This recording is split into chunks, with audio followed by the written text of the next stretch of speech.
সুপ্রিয় মাছ চাষি ও মৎস্য খামারে ভাইয়েরা, আসসালামু আলাইকুম। স্বাগতম জানাই আমাদের আরও একটি নতুন ভিডিওতে। আমি আজ আপনাদের মাঝে থাই পাঙ্গাস মাছ চাষ সম্পর্কে কিছু কথা বলবো। আপনারা অবশ্যই জানেন থাই পাঙ্গাস মাছ অনেক সুস্বাদু হওয়ার কারণে বাংলাদেশের মাছের বাজারে থাই পাঙ্গাস মাছের ব্যাপক চাহিদা রয়েছে। থাই পাঙ্গাস মাছ চাষ করে অল্প দিনে অধিক মুনাফা অর্জন করা যায়। তাই বাংলাদেশের অধিক মাছ চাষি ভাইয়েরা থাই পাঙ্গাস মাছ চাষে ঝুঁকছেন।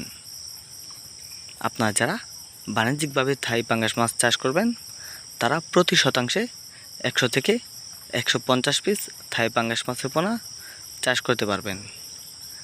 থাই পাঙ্গাস মাছের পোনা পুকুরে ছাড়ার আগে ভালোভাবে পুকুর শুকিয়ে ভালোভাবে পুকুরের তলা পরিষ্কার করে প্রতি শতাংশে 100 গ্রাম চুন এবং 10 গ্রাম ইউরিয়া, 10 গ্রাম টিএসপি সার ব্যবহার করতে হবে।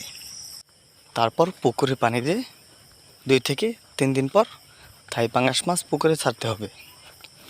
পুকুরে ছাড়ার পর দৈনিক 2 থেকে 3 বেলা থাই পাঙ্গাস মাছকে খাবার দিতে হবে। থাই পাঙ্গাস মাছ ব্যাপক খাদ্য খায়, তাই থাই পাঙ্গাস মাছের মোট ওজনের 30 ভাগ হারে খাবার প্রদান করতে হবে।